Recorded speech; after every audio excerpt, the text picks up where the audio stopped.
everybody, this is Jimmy, and you're watching Jimmy America Photo because it's been about 6 months, and that seems to be how long it is between videos with me. Today's video is brought to you by Sigma and the good people over at CR Kennedy. I'm not being paid for the video, but they did let me borrow this baby for a month, which means that I've had a good play and I didn't have to sell out my artistic integrity.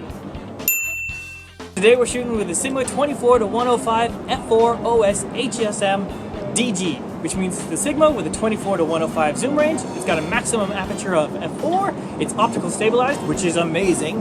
It's got the good old hypersonic motor in there, and it is damn good. I love how sharp this lens is. It is so sharp I could kiss it. In fact, I think I might. That's a sharp lens.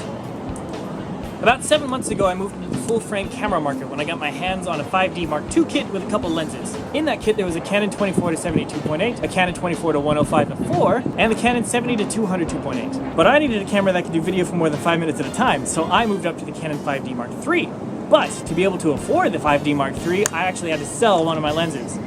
So I did a Sophie's Choice kind of thing, and it was either the 24-70 2.8 or the 24-104 f4. Did I make the right choice? Well, after playing with this lens for about a month, I'm not entirely sure, because it is awesome. Now, while this isn't the Canon 24-105, it is a 24-105 and a very, very good one at that. So we're going to do a little bit of a side-by-side comparison between the Canon 24-70 and the 24-105 from Sigma. Let's see what you think. But first, a little bit about the lens. Now, this has got an 82mm thread size, so that means that if you've got a bunch of 77mm filters, like all the Canon L lenses are, then that might be a bit of a pain in the butt for you, because it means that you're going to have to buy a bunch of new filters, unless you've got one of those cool gradient neutral density step-down ones. Camera terms. We've got this lens hood that really locks on tight, which is a big plus for me, because with the Canon 24-70, it's got a little bit of a longer lens hood because I've got the older model, and it doesn't lock in place as well, so when it's rubbing against here, because I use the Black Rabbit strap, it has actually come off a couple times. Now, this baby ain't going nowhere. Your videos definitely need more dancing. Yeah. That's what I always thought. And last but not least, it comes with this nice little lens pouch, which not only has some support inside to really hold it in place, love that, it also has a belt loop thing, so that you can put it on your belt and wear it with your pants. That is actually handy when you're shooting events, because it means you can always keep the lens with you. And while it doesn't come with it, you can get a USB dock, which goes onto the back of the lens, just like the back lens cap does. And with that, you can update the firmware and adjust your focus settings. So that's pretty cool. It's a good sized lens. It feels good in the hands. It does extend when you go all the way to the 105 zoom. I know it can be kind of hard to get a sense of scale through these videos, so I got this small leaf to compare the two. You know, if you had like a small leaf near you, then you could get a sense of scale. You got it? That's good? Cool. Just while we're on the topic of scale, here's the 24-105, and here's the Canon 24-70 2.8. So you can see that they're pretty much almost identical in size, the Sigma 24-105 being a tiny bit smaller. They also feel about the same in weight. I think the 24-70 is a tiny bit heavier, but not really noticeable. Follow me over here where I've set up a little demonstration. So the Sigma weighs in at 920 grams, and in the left corner, the Canon weighs in at 960 grams. So there you go. Sigma is a tiny bit lighter, but when you're walking around, I don't think you're actually going to notice that, like, look, 40 grams. It's got a really nice zoom. It's firm, but not too stubborn. The focus, on the other hand, is a little bit harder, which I guess could be a good thing if you're one of those people that likes to manual focus and doesn't have to worry about losing their focus point. So how much does that extra 65mm actually get you? Well, let's find out. Here I've got the 24-70 mounted, all the way out at 24, nothing special. Take a shot, and zoom in all the way into 70mm. Take another shot. Now let's swap out the lenses.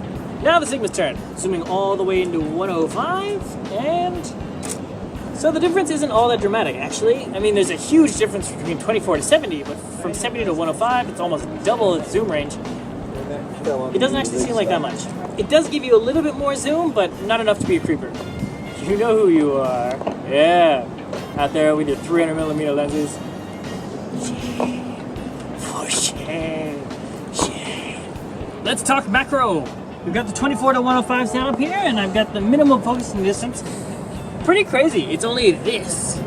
For those of you watching at home, and not here in person, I'd say this is probably about maybe 8 inches or something. Cool. And the shot. Let's see how the Canon does. And the 24-70 actually does edge out the 105. We are a tiny bit closer.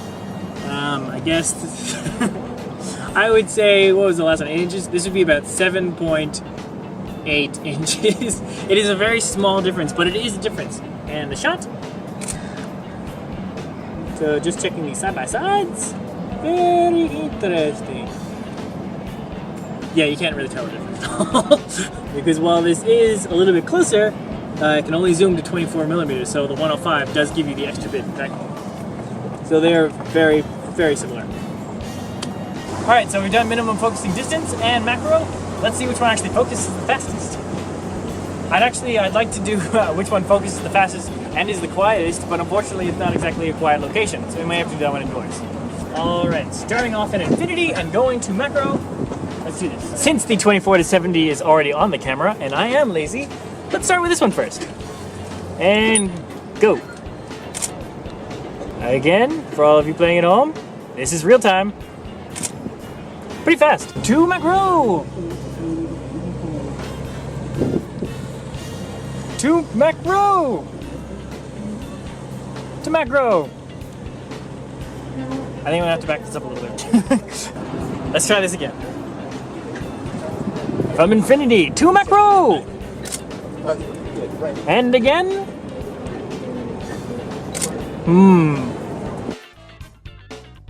Pretty close call.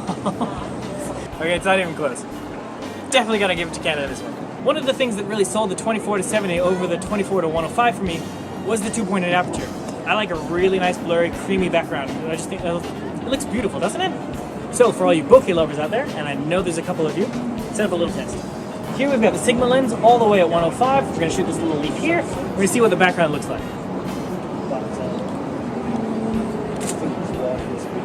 And now the Canon. Now we've got the Canon all the way in at 70 millimeters and at 2.8. So let's see how blurry that is. While the Canon does give a much creamier result, I love the sharpness of the 24-105. It's beautiful. I don't think I mind. There's not that much of a difference. And the highlights are gorgeous. Now I know I've been talking up this lens this entire video, but honestly, we probably should talk about some drawbacks. So, this one time we were out at a lily farm, and there's a little rubber bit that goes onto the lens hood here. It came off. You know, I had to push it back on, so I fixed it. It's kind of a minor inconvenience, really. There's not a lot bad to talk about this lens. This is a great lens. I mean, the only real problem, if you can call it a problem, is that there's some pretty serious vignetting. So, you know, when I'm shooting people on a white backdrop for my office portraits, because that's what I shoot, I'm a corporate photographer. It's not the most interesting job, but it pays the bills. When you're shooting people on a white backdrop, it is really noticeable. When you're walking around shooting, if you're a shooting photographer, not so much. Actually, I kind of like the vignette effect. I add it to my photos, actually. But that's something to consider. Another thing to mention, although it's not really a drawback, just comparing it again to the Canon 24-70, is the extra stops of light you get with a 2.8 aperture. Now, if you're using the 2.8 and your shutter speed is 100, if you were using this lens at f4, your shutter speed would only be 50. So you're getting twice as much shutter speed with a 2.8. Of course, you're not going to get as much detail because the 2.8, you got a much shallower depth of field, and the Sigma already has a whole lot of detail in it. But that is something to consider, especially if you're a low-light photographer. That being said, the Sigma does have optical image stabilization, which the Canon doesn't. So the Sigma does do a very good job of compensating for the lower shutter speed should you have to use it. I mean, where this lens really shines is at night. So let's make that happen. I don't know where I'm going with this. I'm not coming out later. Like, we're not gonna wait for the sun to set and then come out and start filming again. It's a huge pain in the butt. So instead, here's an example that I shot at night. This is from the very first night that I actually had the lens. I just got it off my friend Scott B from CR Kennedy. Quick shout out there. We're making our way home. The light was almost non-existent. And I see this old man on the side of the road playing this beautiful song. So, shoot around. Oh, the slow shutter. Had a look. It actually turned out really well. The optical image stabilization of this thing is ridiculous. Like, I've heard that the Canon is actually better.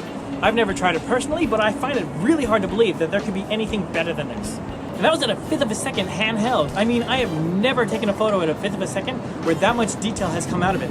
And my hands shake. I mean, my hands really shake. Like Michael J. Fox during an earthquake kind of shake. Oh, come on, he can joke about it, why can't I? He's got that new show, everything's going well for him. Plus, I love Michael J. Fox. And the last thing that we want to talk about, because I'm sure it's very important to you, I know it's very important to me, is budget. Now these prices are right off the DigiDirect website. I know you can usually get a better deal when you go in store, but for benchmarks, the Sigma comes in at $879, while the Canon 24-105 comes in at $967. Now that's all well and good, but we've been comparing our Sigma to Canon 24-70 2.8, and that thing comes in at a whopping $2,345. So for the Sigma 24-105 to come in at $875, compared to a lens of that caliber, and still doing really well, I might add. It's pretty impressive. I know where I'd be spending my money. So would I recommend it? Hell yeah, I would. This is a fantastic lens, especially if you're a street photographer. If you're a portrait photographer like myself, the detail that you're going to get out of it is amazing. The vignette is easily fixed in Lightroom or Photoshop, although I personally hate Lightroom. And for the money, this lens gives more bang for the buck than any other lens that I've ever used. I hope this has been helpful and you've enjoyed watching. I'm going to see if I can start updating these videos a little bit faster, because now they got CR Kennedy and Sigma hooking me up with lenses. So I might have some more reviews coming your way. Really looking forward to that. Ooh, especially a 50mm. There's a new 50mm coming out. Really looking forward to that one. And thanks for watching. I'll catch you next time.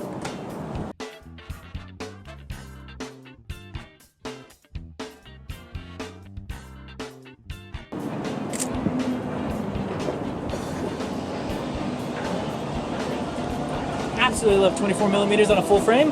Very wide shot.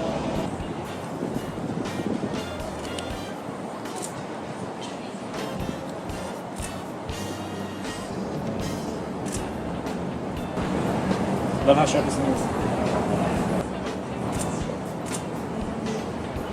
Oh my. Really hope I don't make weird faces when I focus.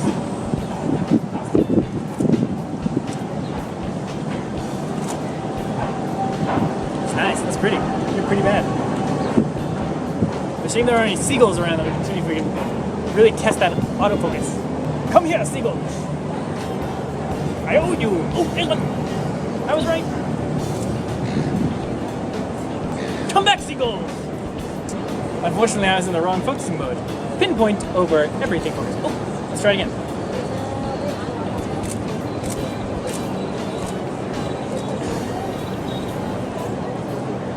Wow! Wow! See, although the focus isn't as fast as the Canon, it actually does a really good job. I'm not much of a street photographer, because I think photographing people when they're not looking is kind of weird. But that OS is really doing a good job down here where the light isn't so good.